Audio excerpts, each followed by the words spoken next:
कोई दान करने वाला है, ना भगवान की भक्ति करने वाला है। सारे संसार में अधर्म छा चुका है।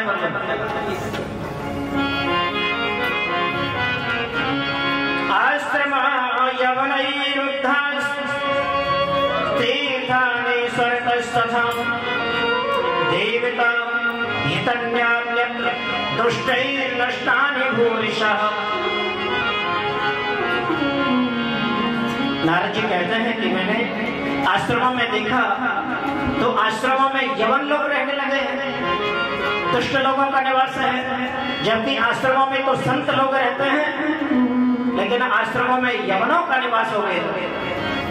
मंदिरों में जाकर के देखा तो मूर्तियों के नेत्रों से आंसू निकलते देखा। तरुणी प्रवृत्ता के ही शाल को बुद्धिदायक।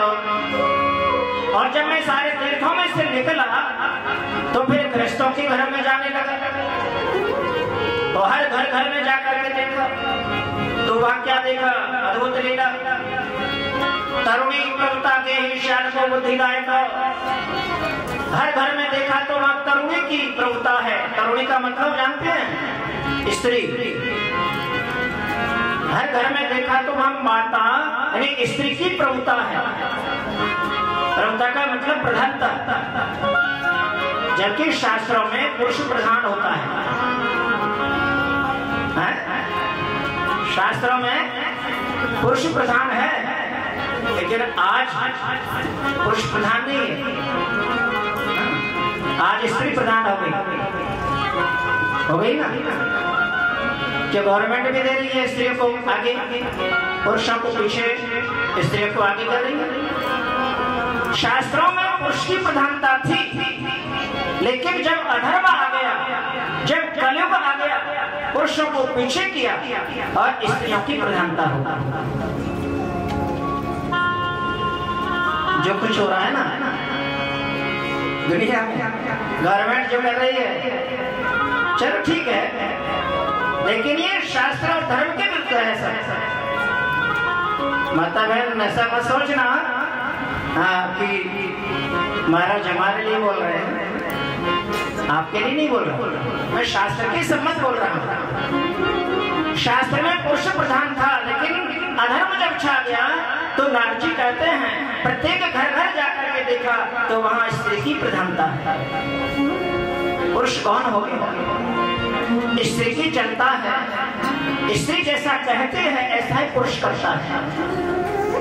पहले पुरुष जो कहता था वह स्त्री करती थी, अब स्त्री जो कहती है वह पुरुष को करना पड़ता है। इस समय का प्रभाव है, अधर्म का प्रभाव है। नारद जी बार बार अपने वेदना को सुना रहे हैं ऋषियों के लिए, चारों कुमारों के लिए।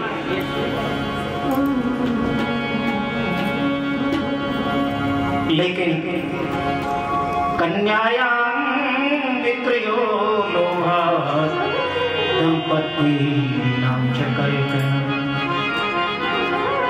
और दूसरा कार्य क्या हो रहा है, स्त्री की प्रभुता तो है ही, घर के अंदर धर्म कर्म सब लुप्त हो गया, सदाचार लुप्त हो गया, दान पुण्य करने का ज्ञान नहीं रहा। शास्त्रों को, कथाओं को सुनना, पढ़ना, मनन करना तो दूर है, लेकिन उनका नाम भी याद नहीं है कि कोई शास्त्र क्या चीज है, भगवान क्या है, कथा क्या है, दान क्या है, सदाचार क्या होता है, सब कुछ लुप्त हो गया। भगवान लोहा दंपति नाम च कल्कनम। दूसरा कार्य बड़ा अद्भुत है कि पहले कन्याओं की सेवा करते थे, कन्याओं का पालन करते थे, कन्याओं को एक देवी के रूप में पूजा करते थे। कलयुग जब आया है, अधर्म जब आया है, उन्हीं कन्याओं को बेचना शुरू कर दिया। कन्यायां विक्रयो लोभात्। लोभी और दंभी जो मनुष्य हैं वो अपनी कन्याओं को बेच करके अपने पेट का पालन कर रहे हैं। कन्याओं को बेचना कितना बड़ा अधर्म है। कन्याएं भगवत स्वरूपा है, भगवती स्वरूपा है, देवी स्वरूपा है। कन्या का जन्म होना जिसके घर में बड़ा भाग्यशाली है, जिसके यहाँ कन्या का जन्म होता है। आज सबको पुत्र चाहिए, अगर एक कन्या हो जाए तो मन खराब हो जाता है। कन्या जिसके यहाँ कन्या का जन्म हुआ वह तो बड़ा भाग्यशाली है। क्यों? जिस समय रुक्मिणी का जन्म हुआ था, भगवान कृष्ण की जो पटरानी थी रुक्मिणी, विदर्भ देश के राजा की कन्या, उनके यहाँ विदर्भ देश के राजा के यहाँ भाई पुत्र थे 5 रुक्मी इत्यादि, एक भी कन्या नहीं थी। तो रुक्मिणी की जो माँ थी, विदर्भ देश राजा की जो पत्नी रानी, उन्होंने गौरी माँ का व्रत किया और गौरी माँ का व्रत करके उनसे यही मांगा, हे भगवान, हे मातेश्वरी, मेरे यहाँ 5 पुत्र हैं, मैं 5 पुत्रों की यानी बहू के रूप में कन्याओं का कन्यादान ग्रहण करूंगा। तो क्या मेरे भाग्य में एक भी कन्या नहीं लिखी जो मैं किसी को एक कन्या का दान कर सकूं? तो विदर्भ देश के राजा की रानी ने, पत्नी ने गौरी माता से यही वरदान मांगा कि मुझे तो आप कन्या होने का वरदान दीजिए। उन्होंने कन्या को मांगा। कन्यादान सबसे बड़ा दान है। कन्या का विवाह करना ये सबसे बड़ा यज्ञ है। तो ये कन्यायां विक्रयो नोवा दंपति नाम च कल्पनम, ये कलयुग का प्रभाव है। जो दंपति जोड़ा अपने कन्याओं को जन्म दे करके बेच करके अपने ग्रस्त का पालन कर रहे हैं। न योगी नैव सिद्धो न ज्ञानी सत्यो नरः। और क्या देखा कि ना तो कहीं कोई योगी देखा मैंने योग करने वाला, ना कोई सिद्ध पुरुष देखा, ना कोई ज्ञानी देखा, ना कोई सत्कर्म करने वाला मनुष्य देखा। ऐसा मैंने जब देखा है तो मेरा मन बड़ा खिन्न हो गया भगवान, और मैं वहां से दौड़ते हुए आ रहा हूँ, दुखी होकर के आ रहा हूँ। तो मैंने यमुना के किनारे पर एक सुंदर स्त्री को देखा, उस कथा को सुना रहे हैं। यमुना के किनारे पर जो भक्ति उन्हें मिली थी, उस भक्ति की कथा को नारद जी सनत कुमार को सुना रहे हैं। भक्ति के ज्ञान वैराग्य नाम के दोनों पुत्र अचेत अवस्था में पड़े। नारद जी जब मिले, नारद जी बता रहे हैं कि मैंने भक्ति को देखा, भक्ति ने मेरे से निवेदन किया, मैंने दोनों पुत्रों का उनकी अचेत अवस्था को दूर करने का प्रयास किया। गीता के पाठ सुनाए, गायत्री मंत्र सुनाया, गीता पाठम मुहुर्मुहु, बार गीता के पाठ सुनाए, लेकिन उनकी अचेत अवस्था में दूर नहीं कर पाए। मैं निराश हो गया। मैंने भक्ति को आश्वासन दिया। आकाशवाणी द्वारा मुझे संकेत हुआ कि नारद कोई सत्कर्म करो, सत्कर्म के करने से ज्ञान वैराग्य की भक्ति अचेत अवस्था दूर होगी। लेकिन मैं सत्कर्म का अर्थ नहीं जानता भगवान, तो मैं इसका अर्थ समझने के लिए भ्रमण कर रहा हूँ। मैं आपसे निवेदन करता हूँ, मुझे सत्कर्म का अर्थ बताओ, इस सत्कर्म क्या है? तो सनत कुमारों ने नारद जी से कहा, हे देवर्षि नारद, सत्कर्म तो वह वस्तु है जो तुम्हारे पिता ने, तुम्हारा जब जन्म हुआ, जन्म होने के बाद ब्रह्मा जी ने तुम्हें 4 श्लोकों की जो भागवत कथा थी, चतुर्थ श्लोकी भागवत, उस भागवत का तुम्हें जो ज्ञान कराया था, वही सत्कर्म है, वही सत्कर्म है। अरे तुम्हें तो विरासत में पहले ही मिल चुका है। अरे बाप दादों से जो चीज मिलती है ना, उसको विरासत कहते हैं। बाप दादों की कमाई हुई पूंजी जो मिलती है, महल खजाने मिलते हैं ना, उसको विरासत बोलते हैं। जो भी कुछ अपने पूर्वजों से जो मिलता वो छोड़ के जाते हैं ना, उसको विरासत बोलते हैं। कि तुम्हारे पिता ब्रह्मा जी ने तुम्हें पहले विरासत में ये सत्कर्म दे दिया था। नारद जी बोले, मैं भूल गया हूँ, मुझे आप दोबारा सुनाइए, उसका अर्थ मुझे दोबारा बताइए। बोले सत्कर्म श्रीमद् भागवत की कथा ही सत्कर्म है देवर्षि। तो नारद जी बोले कि सत्कर्म में भूल गया, सब विस्मृति हो गई, इसलिए भगवान हे कुमार मुझे दोबारा उस कथा को आप सुनाइए। मैं ज्ञान और वैराग्य की उद्धार करने के लिए इस कथा को मैं सुनना चाहता हूँ। परोपकाराय शतां विभूतये, नारद जी ने परोपकार करने के लिए 7 दिन एक ही स्थान पर बैठ करके ज्ञान वैराग्य के लिए कथा को सुना। खुद के लिए नहीं सुना, ज्ञान वैराग्य का उद्धार करने को सुना।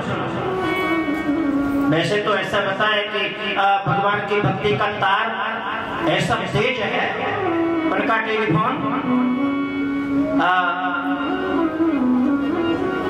अपन जो फोन है, फोन में डायल घुमाते हैं किसी को फोन लगाने के लिए, जो नंबर है से डायल करने में अगर नंबर एक भी नंबर आगे पीछे हो गया तो फोन नहीं जाएगा, है ना?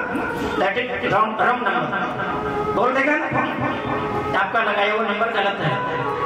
लेकिन भगवान के लिए अगर तुम डायल करोगे अपने नंबर से, भगवान के लिए अगर तुम डायल करोगे, उल्टा लगा दो, सीधा लगा दो, बीच में से लगा दो, कहीं से लगा दो, अगर भगवान के लिए तुमने फोन किया तो कहीं भी वो रंग नहीं होगा और सीधा भगवान के लिए वो तार तुम्हारा अवश्य पहुंचेगा। तो नारद सनत कुमारों ने वही काम किया, ज्ञान वैराग्य दोनों यमुना के किनारे, उनकी मां भक्ति उनके साथ में, नारद जी बद्रिकाश्रम में कुमारों के सामने ये वार्ता चल रही है। नारद जी ने निवेदन किया आप इस कथा को उन्हें उनका उद्धार करने के लिए मुझे सुनाओ। उधर से नारद जी, ऐसा लिखा है भागवत में कि नारद जी सनत कुमारों के साथ में हरिद्वार की ओर आए, इधर से ज्ञान वैराग्य को लेकर के भक्ति धीरे धीरे उस हरिद्वार में पहुंची जहाँ आनंद नाम का तट है। उस आनंद तट पर सबका समागम हुआ और सनत कुमारों के द्वारा ये श्रीमद् भागवत कथा को ज्ञान वैराग्य ने सुना, भक्ति ने सुना और नारद जी ने श्रवण किया। बोलिए भक्त और भगवान की जय भागवत कथा, जय जय भागवत कथा, जय जय भागवत कथा, जय जय भागवत कथा। जिसे श्रवण कर मिट जाती, जिसे श्रवण कर मिट जाती जन्म जन्म की व्यथा। जय जय भागवत कथा, जय श्री भागवत कथा, जय जय भागवत कथा, जय जय भागवत कथा। ओ जिसे श्रवण कर मिट जाती है, ओ जिसे श्रवण कर मिट जाती है जन्म जन्म की व्यथा। जय जय भागवत कथा, जय जय भागवत कथा, जय जय भागवत कथा, जय जय भागवत कथा। हरि बोल।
गाई, जन्म जन्म के दुख मिटाई।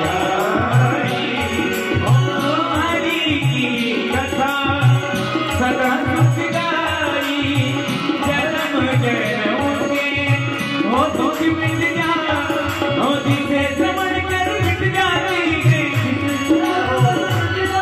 हो जिसे समझ कर मिट जाती है जन्म जन्म की व्यथा। जय जय भागवत कथा, जय जय भागवत कथा, जय जय भागवत कथा, जय जय भागवत कथा, जय जय भागवत कथा, जय जय भागवत कथा, जय जय भागवत कथा, जय जय भागवत कथा, जय जय भागवत कथा, जय जय भागवत कथा, जय जय भागवत कथा। कृष्णा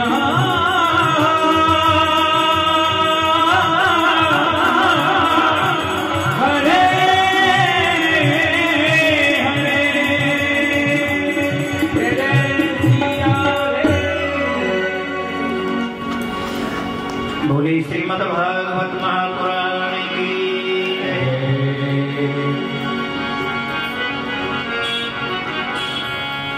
सूत जी ने सारे ऋषियों के लिए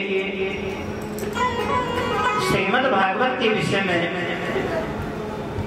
इस कथन को सुनाया कि ज्ञान और वैराग्य का उद्धार करने के लिए नारद जी ने शरद कुमारों के द्वारा श्रीमद् भागवत की कथा को श्रवण किया था। जब भक्ति के पास में नारद जी आए तो भक्ति ने उनसे निवेदन किया था, अपना परिचय दिया था। उत्पन्ना द्रवड़े देशी, भक्ति ने कहा कि मैं द्रविड़ देश में मेरा जन्म हुआ और कर्नाटक में मैं बड़ी हुई, महाराष्ट्र में मुझे वृद्धावस्था आने लगी, गुर्जर प्रदेश में प्रवेश करते तो मुझे और भी बुढ़ापे ने सता दिया। मेरे दो पुत्र हैं ज्ञान वैराग्य, हम तीनों प्राणी दुखी होकर के गुजरात इत्यादि राज्यों में से भ्रमण करते करते यमुना के किनारे जब आई तो आते ही मैं तो यहाँ दोबारा से युवा हो गई और मेरे पुत्र उसी अचेत अवस्था में पड़े रहे। ये उन्होंने नारद जी से जब निवेदन किया था कि ऐसा क्यों हुआ, मैं तो यहाँ आने पर दोबारा जवान हो गई और मेरे दोनों पुत्र अचेत अवस्था में रह गए। पहले तो उन्होंने उसका कारण पूछा था नारद जी से, तो नारद जी ने उन्हें अपना योग लगा करके उनका कारण बताया। हे भक्ति, इसका कारण यह है कि वृंदावन में यमुना के निकट तुम्हारे आते ही तुम्हें युवावस्था प्राप्त हुई, तो वृंदावन में भगवान श्री कृष्ण का तुम्हें वरदान मिला हुआ है। कौन सा वरदान? युवावस्था का। भगवान कृष्ण की तुम प्रिया हो, भगवान कृष्ण को बहुत प्यारी लगती हो, तुम्हें जो धारण करता है वह भगवान को प्राप्त कर लेता है। तुम भगवान की प्रिया होने के कारण भगवान ने तुम्हें वरदान दिया था कि भक्ति, तुम मेरे वृंदावन में हमेशा युवावस्था में रहोगी। चाहे पूरे देश में देशाटन करो, भ्रमण करो, वहां तुम्हें वृद्धावस्था सताएगी, लेकिन मेरे वृंदावन में आते ही तुम्हें युवावस्था प्राप्त हो जाएगी। इसलिए तुम तो यहाँ आकर के युवा हो गई। ज्ञान वैराग्य को वरदान नहीं है, तुम्हारे ज्ञान वैराग्य दोनों इसी अचेत अवस्था में, वृद्धावस्था में पड़े हुए हैं। नारद जी कहते हैं कि हे भक्ति, तेरे ही प्रताप से, तुम्हारे कारण तो भगवान ने त्रिलोकी का मंथन किया था। त्रिलोकी को मंथन करके उसमें से मथुरापुरी को निकाला और मथुरापुरी का मंथन करके उसमें से वृंदावन निकाला। त्रिलोकी का सार तो मथुरापुरी और मथुरापुरी का सार वृंदावन। त्रिलोकी को मथा तो मथुरा को निकाला, मथुरा को मथा तो वृंदावन निकाला। हे भक्ति, तेरे कारण भगवान ने वृंदावन को जन्म दिया, वृंदावन को प्रकट किया। किस वृंदावन के अंदर भक्ति हमेशा नृत्य करती रहते हैं, वह भगवान श्री कृष्ण की प्रिया होती है। इसलिए तुम्हें यहाँ आने पर युवा अवस्था प्राप्त होगी। मुक्तिम दासिम ददौ तुभ्यम ज्ञान वैराग्य कामिनम्।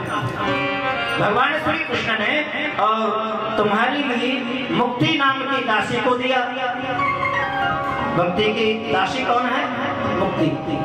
और इनके पुत्र कौन है? ज्ञान और वैराग्य।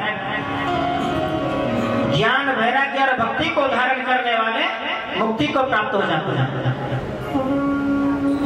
ज्ञान वैराग्य अपना उनको धारण किया, भक्ति को धारण किया, तो उनकी दासी जो मुक्ति है ना, मुक्ति को वो आज्ञा देते हैं कि मेरे भक्त मेरी ज्ञान और वैराग्य मेरे पुत्रों को ग्रहण कर रहे हैं, मुझे ग्रहण कर रहे हैं, जाओ इनको मुक्ति दिलाते रहते हैं। वह मुक्ति और भक्तों को मुक्ति प्रदान कर देती है।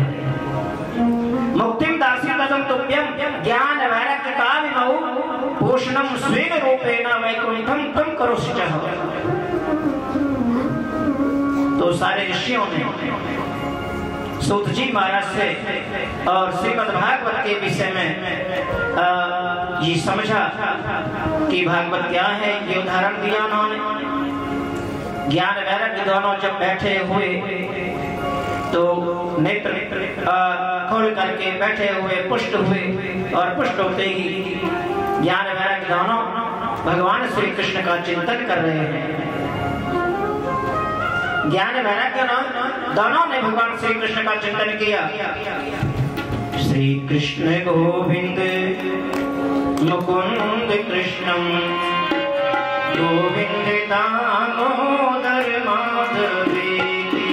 गोविंद मुकुंद केशव कृष्ण दामोदर माधवेति। कृष्ण गोविंद हरे नाथ नारायण वासुदेवा। कृष्ण गोविंद हरे मुरारे नाथ नारायण वासुदेवा। इस समय ज्ञान वैराग्य दोनों बैठे हुए, उस समय भगवान का कीर्तन करते हुए दोनों बैठे हुए हैं और कीर्तन चल रहा है। ताली बजाते हुए कीर्तन कर रहे हैं। अब तालियों में आलस्य करते हुए जाते हैं। जब भी कीर्तन का नाम आए ताली बजा बजा कर कीर्तन करना, यहाँ भाव बनता है। ताली बजाने से भाव बनता है। जब एक बालक रोता है ना अपना, तो बालक को हंसाने के लिए, रोने को बंद करने के लिए क्या करते हैं? बालक रो रहा है तो उसकी माता सामने बैठ कर ताली बजाने लगती है तो बालक की एकाग्रता, रोना बंद हो जाता है और तालियों को देख करके हंसने लग जाता है। जब ताली बजाने से बालक हंस जाता है, रोता हुआ भी, तो ताली बजाने से क्या भगवान नहीं हंसेंगे? क्या भगवान आपकी तालियों से प्रसन्न नहीं होंगे? जब भी भगवान का कीर्तन बोले, तालियों के साथ भगवान का कीर्तन बोलेंगे। श्री कृष्ण गोविंद हरे मुरारी नाथ नारायण वासुदेवा। कृष्ण गोविंद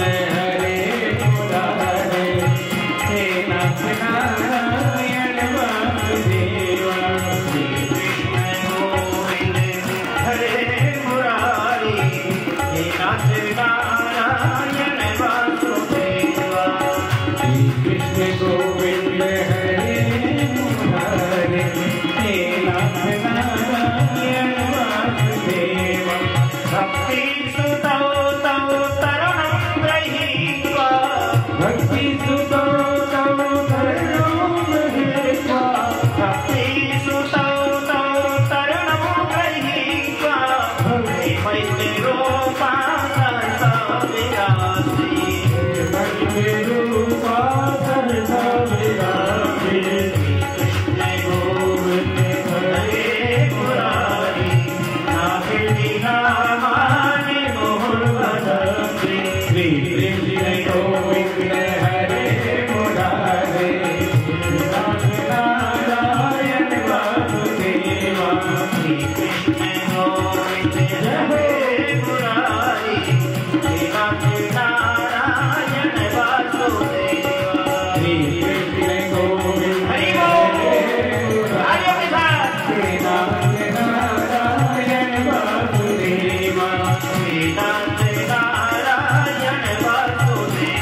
करते हुए जागृत अवस्था में आए।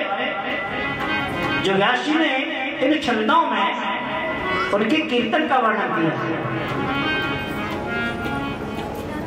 है ना, इन छंदों में जो उनके कीर्तन का वर्णन किया कि ज्ञान वैराग्य कितने मुक्त हो गए, भागवत कथा को श्रवण करने के बाद में कितना आनंद हुआ उन्हें, जो किस भाव में भगवान का कीर्तन कर रहे हैं। भक्ति उत्तर नौ गृहीत्वा, भक्ति के दोनों पुत्र ज्ञान और वैराग्य प्रेमयुक्त रूपा प्रेम रूपी भक्ति को धारण करके आनंद तो लीन हो गए और श्री कृष्ण गोविंद हरे मुरारी का कीर्तन करना प्रारंभ किया। नाथीति नामानि मुहुर्वदन्ति, हे नाथ, हे कृष्ण, हे गोविंद, तेरी कथा सुनने से हमारी अचेत अवस्था दूर हुई, तेरी कथा सुनने से हमारी वृद्धावस्था दूर हुई। नाथीति नामानि मुहुर्वदन्ति, बार बार भगवान कृष्ण को नाथ नाथ कह करके पुकार रहे हैं। हे गोविंद, हे नाथ, बार बार भगवान को पुकारा। ताम चागतम भागवतार्थ भूषा।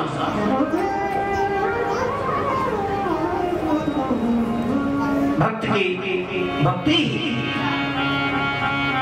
आभूषण है, जिससे भक्त के हृदय में भक्ति को धारण कर लिया वह भक्ति ही उसका आभूषण है। तम चागतम भागवतार्थ भूषण सुचारु कैसा सदर्शन तो सदस्य। अब भक्ति कहते हैं कि आपने मेरे दोनों ज्ञान वैराग्य दोनों को पुष्ट कर दिया, लेकिन अब मुझे बताओ कि मैं कहाँ निवास करूं, मुझे भी तो स्थान दो। भक्ति ने जब निवेदन किया कि कथम प्रविष्टा कथम आगतेयम, कथम प्रविष्टा, मैं कहाँ प्रवेश करूं। मागतेयम मध्यम मुनीनाम मध्य तर्कयन्तः। नारद जी कहते हैं, सनत कुमार कहते हैं कि हे देवी, इस सभा में जितने भक्तों ने तुम्हारी इस कथा को सुना है, भगवान की कथा को सुना है, मध्यम मुनीनाम, इस कथा के अंदर जितने भी मुनि महात्मा संत भक्त जन बैठे हैं, उन सबके हृदय में जाकर के आसन बना लो, उन सबके हृदय में प्रवेश कर जाओ। जो भगवान की भक्ति रूपी कथा को सुनता है, भक्ति उस भक्त के हृदय में प्रवेश कर जाती है, और जिसके हृदय में भक्ति ने प्रवेश कर लिया तो उसका शरीर तो भगवान जैसा बन जाता है। भक्ति को धारण करने वाला शरीर स्वयं भगवान का हो जाता है, तेजस्वी हो जाता है, ज्ञानमयी हो जाता है। वह भक्ति का प्रभाव है। कथमासनम भुवि नास्ति चान्यतः, कि मुझे कहाँ आसन, किसके हृदय में रहूं, ये प्रश्न किया तो सनत कुमारों ने बताया कि योगियों के हृदय में, भक्तों के हृदय में जाकर के अपना निवास करो, अपना स्थान बना लो। तो भक्ति के प्रवेश होते ही उस भक्त के हृदय के अंदर जितने भी जो पाप हैं वो सब नष्ट हो जाते हैं।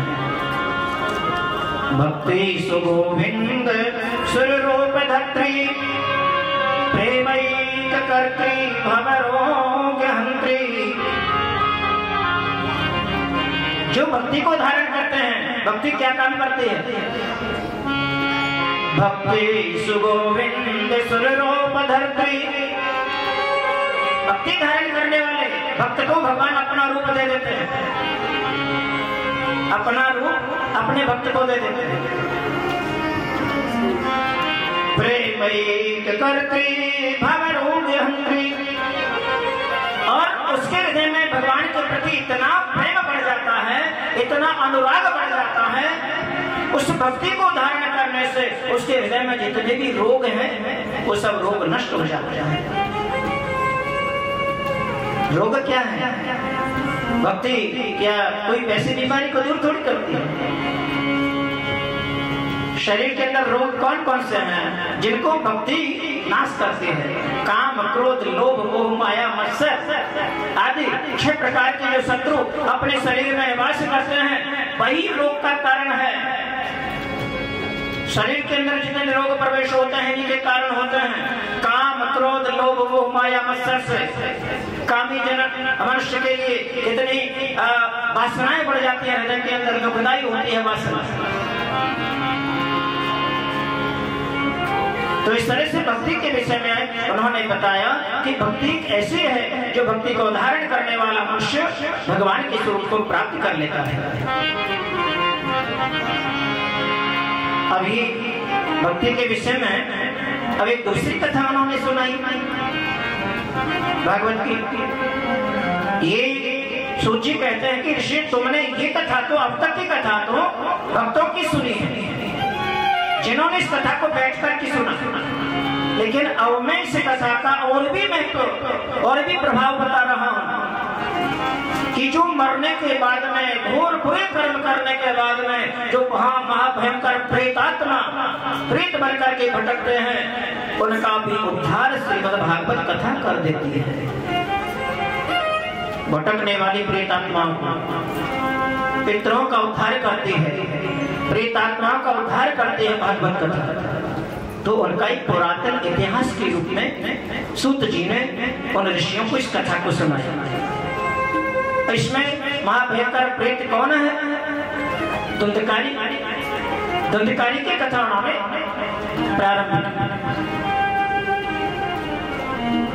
ऋषियों धुंधकारी के लिए उसका जन्म कैसे हुआ उसके बारे में उन्होंने जब पूछा। आत्मदेव नाम का एक जो ब्राह्मण है तुंगभद्रा तटे पूर्वं बभूत्पत्तनमुत्तमं यत्र वर्णो स्वधर्मेण सत्य सत्कर्म तत्परः। तुंगभद्रा नदी के किनारे एक सत्कर्म करने वाला आत्मदेव ब्राह्मण और नदी के किनारे पर आ गया और वहां करके बैठा बैठा अपने नदी में से जल लिया, मुख को धो रहा है, बैठा बैठा रो रहा है। ऋषि ने पूछा कि कारण क्या है भगवान, आत्मदेव क्यों रो रहा है नदी के किनारे पर जाकर? आत्मदेव पुरे तस्मिन् सर्ववेद विशारदः स्रोतस्मार्ते सुनिष्णातो द्वितीय एव भास्करः।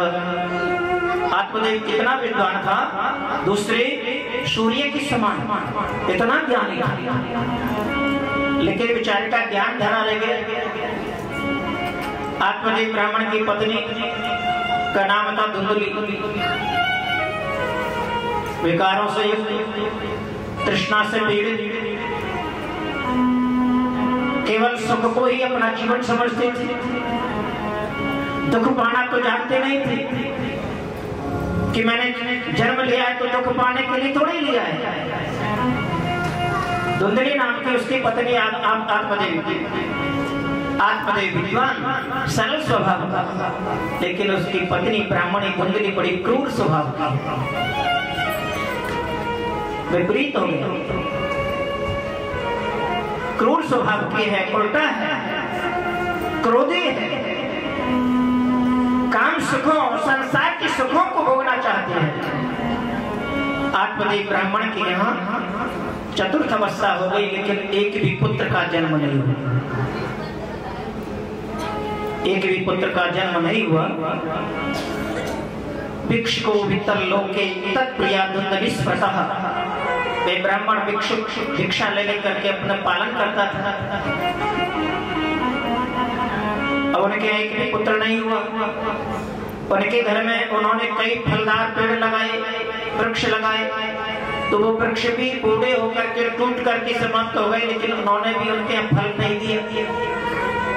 कई उन्होंने गाय, छोटी छोटी गैया अपने घर रखी, वो भी बड़ी होकर के वृद्धावस्था होकर के समाप्त हो गई, लेकिन उन्होंने भी उनके घर एक बछड़े का जन्म नहीं दिया। गाय भी 5 होकर के चली गई। स्त्री के भी पुत्र नहीं हुआ। फलदार पेड़ लगाए, उन्होंने भी फल नहीं दिए। अब आत्मदेव बड़ा दुखी है कि ऐसे मेरे कितने बुरे कर्म हैं जो पत्नी के द्वारा पुत्र नहीं हुआ, और मैं जो भी ऐसा काम करता हूँ सभी निष्फल होते हैं। और दूसरा, ये धुंधली मेरी पत्नी कितनी क्रोधी है, मेरा आए दिन क्षण क्षण मेरा अपमान करती है। निराश हो गया, जीने से उब गया। आत्मदेव ब्राह्मण ने विचार किया कि अब तो मरना ही ठीक है। जब निपुत्री हूँ, पुत्र नहीं है संसार में, तो बिना पुत्र के तो उद्धार हो नहीं सकता। ज्ञानी था कि बिना पुत्र के कभी उद्धार नहीं होगा। तो जब बिना पुत्र के उद्धार नहीं होगा तो जीने में क्या सार है।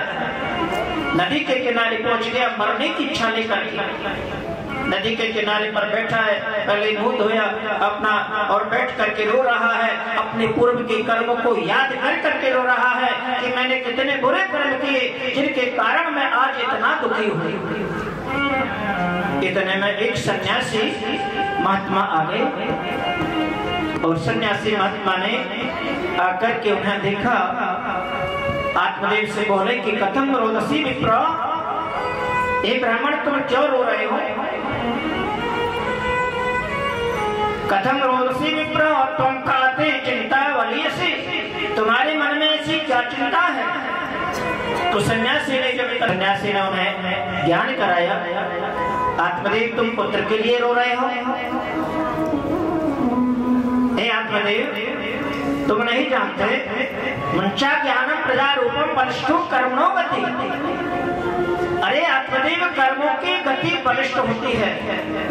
कर्म कभी किसी का पीछा नहीं छोड़ता। कर्मों के अनुसार मनुष्य सुख और दुखों को भोगता है। आत्मदेव तुम्हारे पुत्र नहीं हुआ इसलिए तुम दुखी हो, इसी के कारण मरना चाहते हो? नहीं आत्मदेव, मैं तुम्हें उदाहरण दे रहा हूँ। पहले पहले राजाओं के यहाँ कितने ही पुत्र हुए, लेकिन उन पुत्रों का उन्होंने दर्शन तक नहीं किया, उन पुत्रों का कोई लाभ नहीं मिला उन्हें। तुम सगर राजा को जानते हो? राजा सगर की कथा सुनी है तुमने? आत्मदेव से बोले तुम ज्ञानी हो। राजा सगर के 60,000 पुत्र थे और वो 60,000 पुत्र कपिल मुनि की दृष्टि मात्र से भस्म हो गए। कपिल मुनि की दृष्टि मात्र से 60,000 पुत्र भस्म हो गए। क्या सगर राजा ने 60,000 पुत्रों का सुख भोगा? पुत्रों का जन्म भी हुआ, एक नहीं 60,000 हुए और वो भी दृष्टि मात्र से समाप्त हो गए। आत्मदेव राजा सगर की तरह चित्रकेतु नाम का एक राजा था, जिसने भी पुत्र का चौथीपन में दर्शन किया और उस चौथीपन में पुत्र को प्राप्त करने के बाद उस पुत्र की सौतेली माताओं ने उसे जहर देकर के समाप्त कर दिया। जहर देकर समाप्त कर दिया। तो राजा चित्रकेतु तो बड़ा व्याकुल हो गया, विलाप करने लगा। इतने में अंगिरस देव राजा ऋषि आ गए, उनसे निवेदन किया राजा क्यों विलाप कर रहे हो? कि भगवान चौथीपन में तो पुत्र का जन्म हुआ और मैं भी समाप्त हो गया। चित्रकेतु को समझाया, हे राजा चित्रकेतु, यह तुम्हारा पुत्र बनकर के कुछ ही समय के लिए आया था, अब ये तुमसे बदला लेकर के चला गया। जन्म से पहले ही तुम्हारा पुत्र नहीं था और अब जाने के बाद भी तुम्हारा पुत्र नहीं है। जितने समय के लिए तुम्हारे पास रहा तब तक तुम्हारा पुत्र था ही। तो चित्रकेतु समझा नहीं कि भगवान ये कैसे बदला, कैसे ये बदला चुकाने आया था। पहले समय में तुमने जंगल से एक लकड़ी ला करके अपने रानी को दिया। उस लकड़ी के अंदर कितने ही क्रमे की चींटियां थी, अंडों के सहित उनके गर्भ के साथ उन चींटियों को अग्नि में जला करके तुम्हारी पत्नी ने भोजन बनाया। लकड़ी के साथ में वो कितनी ही चींटियां अपने अंडों के साथ में जल करके भस्म हुई। उन्हीं चींटियों ने तुम्हें श्राप दिया हे राजा, आज तुम्हारी पत्नी ने इस लकड़ी के अंदर हमें हमारी संतान गर्भवती होने के साथ, हमारी संतान के साथ हमको जलाया। एक दिन तुम्हें पुत्र के कारण तुम्हें रोना पड़ेगा। तो वो चिड़िया सारी राजा चित्रकेतु की वासना रूपी स्त्री आकर के बनी। राजा चित्रकेतु के पास में ऐसी माया थी कि अपने हाथ से स्त्री का फोटो बना करके और उसको सजीव कर लेता था। ऐसी माया थी उसके पास। स्त्री का चित्र बनाया, उसको सजीव किया और उसको वरदान तो ये था कि उस स्त्री को एक रात भर उसको रख सकता है। अगर सूर्योदय हो गया, रात्रि भर उसको निकाल दी, सूर्योदय हो गया तो उस स्त्री को वह विसर्जन नहीं कर पाता। तुम्हें तो काम बस होकर के स्त्रियों को चित्र बना करके हजारों स्त्रियां उसने प्रकट कर ली। कामना की वशीभूत होकर के रात्रि में विसर्जन करना भूल जाता था। प्रातः काल हुआ, वही स्त्री उसकी सजीव रह जाते थे। हजारों स्त्रियां हुई, विवाहिता रानी के गर्भ से पुत्र का जन्म हुआ और वही चींटियों ने वासना रूपी स्त्री बन करके आई। उन्होंने जहर दे करके रानी के गर्भ से पुत्र होने वाला उसको जहर पिलाया और उसको समाप्त किया। राजा, तूने भी तो हमको लकड़ी के अंदर तुम्हारी रानी में जला करके समाप्त किया था हमारे पुत्रों के साथ में। आज हम उसका बदला तुम्हारे पुत्र को जहर दे करके मार करके ले गए हैं। अंग्रेज ने समझाया कि राजा चित्रकेतु, ये वे पुत्र तुमसे बदला चुकाने के लिए आया था। संसार में किसी का कोई पुत्र नहीं है, ना कोई पिता है, ना पुत्र है, ना भाई है, ना बंधु है। केवल जब तक जीवन है, जब तक उनके साथ संबंध है, मरने के बाद किसी के सारे संबंध नष्ट हो जाते हैं। जन्म से पहले किसी का कोई संबंध नहीं था और मरने के बाद भी उस जीव से संबंध विच्छेद हो जाता है। जीते हुए का नाता है। प्राणी जब जिंदा है ना, तब तक स्नेह करते हैं, प्रेम करते हैं, और तब प्राण निकल जाते हैं तो उसी से घृणा करने लग जाते हैं। करते हैं ना, हाथ लगाना भी डरते हैं हाथ लगाने से। जब जिंदा था तब तो स्नेह करते थे उससे, और जब शरीर छूट गया उसको मिट्टी समझ करके, अशुद्ध समझ करके उसको भूत समझते हैं, दूर हट जाते हैं। नहीं, इसको हाथ नहीं लगाना, ये शब्द पड़ा हुआ है। वही है जिसके साथ जीवन भर उन्होंने संबंध रखा और वही मरने के बाद उससे दूर हो जाता है। हे राजा, हे आत्मदेव ब्राह्मण, इसलिए तुम अपने पुत्र बहू को त्याग कर दो और वन में जाकर के भगवान का भजन करो। आत्मदेव ब्राह्मण तो नहीं माने कि नहीं महाराज, ये समझाने की मुझे जरूरत नहीं है, मैं पूरा ज्ञानी हूँ, मुझे पुत्र चाहिए, बिना पुत्र के उद्धार होगा नहीं। सन्यासी समझ गए कि नहीं मानेगा, अपनी झोली में से एक फल निकाला और फल आत्मदेव ब्राह्मण के हाथ में दे दिए। लो, ये फल दे रहा हूँ, इस फल को ले जाना अपने घर, अपनी धुतली को दे देना, पत्नी को ब्राह्मणी। लेकिन याद रखना, इस फल के खाने से पुत्र होगा, लेकिन वह पुत्र तुम्हें हर्ष और शोक दोनों का देने वाला होगा। पुत्र होगा तब तो तुम्हें हर्ष होगा, खुशी होगी, और कुछ ही दिन के बाद में उस पुत्र के द्वारा तुम्हें शोक भी प्राप्त होगा, दुख भी प्राप्त होगा। लेकिन राजा, वह ब्राह्मण इतना पुत्र के मोह में फंस गया कि हर्ष और शोक को भी स्वीकार कर लिया। कि सन्यासी ब्राह्मण कह रहा है कि शोक होगा, पुत्र तो हो जाएगा, लेकिन हर्ष भी, खुशी भी होगी, और मैं दुखी भी तुमको करेगा, फिर भी स्वीकार कर लिया। पुत्र मोह ऐसा ही होता है। कुपुत्रो जायते क्वचिदपि कुमाता न भवति।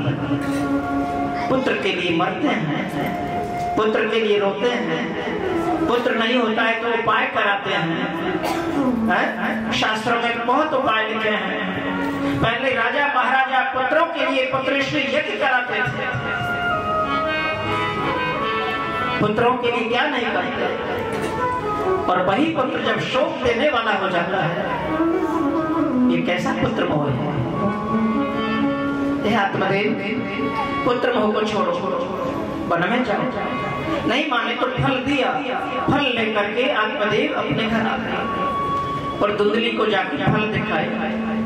और धुंधली तो बैठी, आत्मदेव महाराज को आते हुए देख करके वो तो उसका तो मुंह भूल गया कि अब कुछ न कुछ लाया होगा कहीं कहीं से।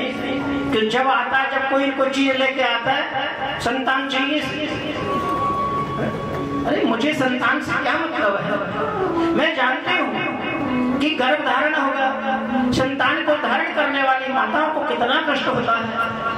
उन कष्टों को मैं देखना नहीं चाहती। अरे भूख समाप्त हो जाती है, शरीर सूख जाता है, अनेक इच्छाएं बढ़ जाती हैं, कितना कष्ट सहन करना पड़ता है। 9 मास गर्भ के अंदर बालक को रखना पड़ता है। ऐसे पुत्र को मैं नहीं चाहता। फल दिया, लो धुंधली, ये ऋषि ने, सन्यासी ने फल दिया, इसको पालेगा, इससे पुत्र होगा हमारे यहाँ। धुंधली ने हाथ में फल तो ले लिया, लेकिन मन दुखी है। हमारा ठीक है, खा लो। आत्मदेव चले गए, फल को लेकर अंदर पहुंची और एक अलमारी में जाके रखती। बैठी है, क्या हो गया? इस फल को खाऊं या नहीं खाऊं? खाऊंगी तो गर्भ धारण होगा, नहीं खाऊं तो महाराज को कैसे बताऊं, क्या बताऊंगी? विचार में बैठी है, इतने में उसकी पड़ोस उसके गांव में रहने वाली उसकी बहन आ गई। उससे बहन के 1 मास का गर्भ था, दूसरा मास प्रारंभ। बहन आई, आकर के उसने धुंधली को चिंता तो देखा, तो बहन ने पूछा कि बहन क्या बात है? धुंधली बोली कि बहन क्या बात है, जो ब्राह्मण देव है ना आत्मदेव, उनको पुत्र चाहिए। रोजाना जाने कहां से कभी कोई प्रसाद लेके आते हैं, कभी कुछ लेके आते हैं, कभी कोई उपाय बनाते हैं। आज एक फल लेकर के आए और कहा कि फल को खा लेना, इससे पुत्र होगा। उसी चिंता में बैठी है, वो रखा है। बहन ने कहा कि ठीक है, बस इसी चिंता में। हाँ बोले, पहले एक काम कर, ये फल तुम्हारी गैया को खिला दो, गैया को खिला दो। तो फिर मैं महाराज से क्या कहूंगी? उसका भी मैं तुम्हें उपाय बता रही हूँ। फल को गाय को खिला दो और तुम अपने पति से महाराज से कह देना कि मैंने फल खा लिया है। झूठा बोल दे, वो तो समय तो आएगा। फल खाया तो गर्भ धारण होगा, शरीर की आकृति बढ़ेगी, कैसे छुपाऊंगी? बोले उसका वस्त्र लगा लगा करके ऐसे आकृति बनाना, आडंबर बनाना, अपने पति को छल से आडंबर से बहकाती रहती। और 8 महीने पूरे होंगे, 9वां महीना प्रारंभ होगा, मेरे गर्भ से पुत्र होगा। उस पुत्र को मैं तुम्हें दे करके चली जाऊंगी और तुम अपने पति से कह देना कि मेरे गर्भ से पुत्र हुआ है। मेरा पति तो पुत्र का धन का लोभी है और तुम्हारे पति पुत्र के लोभी है, ये दोनों लोभी। मेरे पति तो धन के लोभी, उनको धन चाहिए, संतान नहीं, और तुम्हारे पति को पुत्र चाहिए, धन नहीं चाहिए।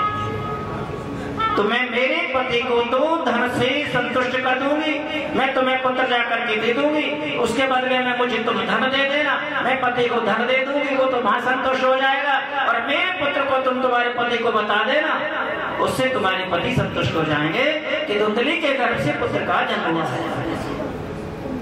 वही समय आया, मैं पुत्र को देखकर चली गई। प्रातः काल में पुत्र रोने लगा अपने घर के अंदर, तो आत्मदेव महाराज को पता चला कि रोने की आवाज। धुंधली ने कहा कि महाराज आपके पुत्र का जन्म हुआ है, पुत्र का जन्म हुआ है, बड़ी खुशी। ब्राह्मण बुलवाए, नामकरण संस्कार करवाया, नाम रखवाया, तो उसके गुणों को लक्षणों को लेकर के ब्राह्मणों ने नाम रखा कि हे आत्मदेव, तुम्हारा ये पुत्र बड़े द्वंद भंड करने वाला होगा। द्वंद्वकारी की द्वंद्वकारी, तो द्वंद्व भंग करने वाला हुआ, इसलिए इसका नाम द्वंद्वकारी है। द्वंद्वकारी नाम है, लेकिन ये पुत्र तुम्हारा बड़ा दुष्ट बनेगा, क्रोधी बनेगा, अत्याचारी बनेगा। पुत्र हुआ तब तो खुशी हुई, 2-5 वर्ष का हुआ बालक अब तो उत्पात करने लग गया। 1 महीने के बाद में जिस गाय को फल खिलाया, उस गाय के गर्भ से एक पुत्र का जन्म हो गया। उस पुत्र के कान गाय जैसे आए, पूरा शरीर तेजस्वी है, पुत्र जैसा है, पुरुष जैसा है। उस बालक का नाम रखा ब्राह्मणों ने, कहा कि इस बालक के कान गाय जैसे हैं, इसलिए इसका नाम गोकर्ण है। ब्राह्मणों ने कहा कि गोकर्ण बड़ा विद्वान होगा, तुम्हारी कई पीढ़ियों का उद्धार करने वाला होगा। उन्होंने उनको नाम रख करके ब्राह्मण देव विदा हो गए। कुछ दिन के बाद में जब द्वंद्वकारी उत्पात करने लगा, आत्मदेव बड़े दुखी हुए। एक दिन उन्होंने अपनी माता को भी अंतरूप में धक्का दे करके मार दिया। आत्मदेव का अपमान आए दिन करता था। उनके छोटे पुत्र गोकर्ण ने अपने पिता को समझाया और समझा करके उनको वन में भेज दिया। गोकर्ण महाराज भी चले गए, द्वंद्वकारी वेश्याओं की संगति में पड़ गया। दिन प्रतिदिन चोरी करने लगा, हत्या करने लगा, वेश्याओं को धन कमाया। वेश्याओं ने उसको एक दिन बांध करके खाट से तेल छिड़क करके जिंदे को जला दिया। जिंदा द्वंद्वकारी जब जल करके नष्ट हुआ तो महाभयंकर प्रेत के रूप में प्रकट हो जाता है। महाभयंकर प्रेत के रूप में प्रकट हुआ। अब गोकर्ण महाराज गयाधिक श्राद्ध किए, गया जी में सारे तीर्थों में निवास करके लौट करके आए तो द्वंद्वकारी को देखा। द्वंद्वकारी ने अनेकों रूप दिखाए। गोकर्ण ने हाथ में जल लेकर के छटा मारा। द्वंद्वकारी स्त्री रूप में आए, निवेदन किया, भैया मैं तुम्हारा भाई बड़ा द्वंद्वकारी हूँ, वेश्याओं की संगति में फंसा, कुसंगति से मेरा ये शरीर महाप्रेत के रूप में प्राप्त हुआ है, आप मुझे मेरा उद्धार करो। गोकर्ण महाराज ने सैकड़ों गयाधिक श्राद्ध किए, गीता के पाठ सुनाए, कुछ नहीं हुए। सूर्यदेव की आराधना की उन्होंने। सूर्यदेव ने उनको ज्ञान कराया कि हे गोकर्ण, तुम्हारे द्वंद्वकारी भाई के लिए सत्कर्म रूपी श्रीमद् भागवत कथा को सुनाओ, उससे तुम्हारे द्वंद्वकारी भाई का उद्धार होगा। तो गोकर्ण महाराज ने अपने भाई द्वंद्वकारी के लिए श्रीमद् भागवत की कथा सुनाना प्रारंभ किया। विचार किया है कि यह प्रेतात्मा किस तरह से एक स्थान पर रुकेगी। एक पोला बांस लिया 7 गांठ का, और उस 7 गांठ के पोले बांस के अंदर उस पवन रूपी द्वंद्वकारी को बिठा दिया और दोनों तरफ से बंद कर दिया कि भैया तुम इस बांस के अंदर बैठे रहो, अब मैं तुम्हें कथा सुना रहा हूँ, एकाग्रता से कथा सुनना। तो गोकर्ण महाराज की कथा चल रही है और कथा एक दिन की कथा पूरी हुई। उस बांस में से एक गांठ फूट करके एकदम आवाज आई, भरी हो गई। 7 दिन की कथा सुनते सुनते और बांस फट करके वह द्वंद्वकारी देव रूप होकर के उनके सामने प्रकट हो जाता है। द्वंद्वकारी का उद्धार हुआ, देव रूप होकर के सामने प्रकट हुआ। आकाश मार्ग से विमान आया, विमान में बैठ करके द्वंद्वकारी देव रूप होकर के परम गति को प्राप्त हो गया। अब जितने भी श्रोता बैठे थे उन सभी श्रोताओं ने निवेदन किया, भगवान आपने अपने भाई द्वंद्वकारी का तो उद्धार कर दिया, उनके साथ में हमने भी तो कथा सुनी थी, हमने भी तो कथा सुनी। तो गोकर्ण महाराज बोले और भक्तों ने, ऋषियों ने कहा कि आपकी इस कथा में के फल में इतना भेद क्यों है कि आपने द्वंद्वकारी का तो उद्धार कर दिया और सारे जितने भी श्रोता बैठे हैं इनका उद्धार क्यों नहीं हुआ? ये कथा के फल में भेद क्यों? तो गोकर्ण महाराज कहते हैं, हे ऋषियों, इस कथा के फल में भेद इसलिए है कि मेरे छोटे मेरे बड़े भाई धुंधकारी ने तो उस बांस के अंदर 7 दिन और 7 रात्रि लगातार एकाग्र होकर के निद्रा को त्याग करके केवल भगवान की भक्ति रूपी कथा में ही चिंतन करते हुए कथा को सुना, इसलिए उनका उद्धार हो गया। आपने जो कथा को श्रवण किया वो धुंधकारी की तरह एकाग्रता से नहीं सही। उन्होंने 7 रात्रि नींद को त्यागा, दिन में कथा को सुना, रात्रि भर जाग करके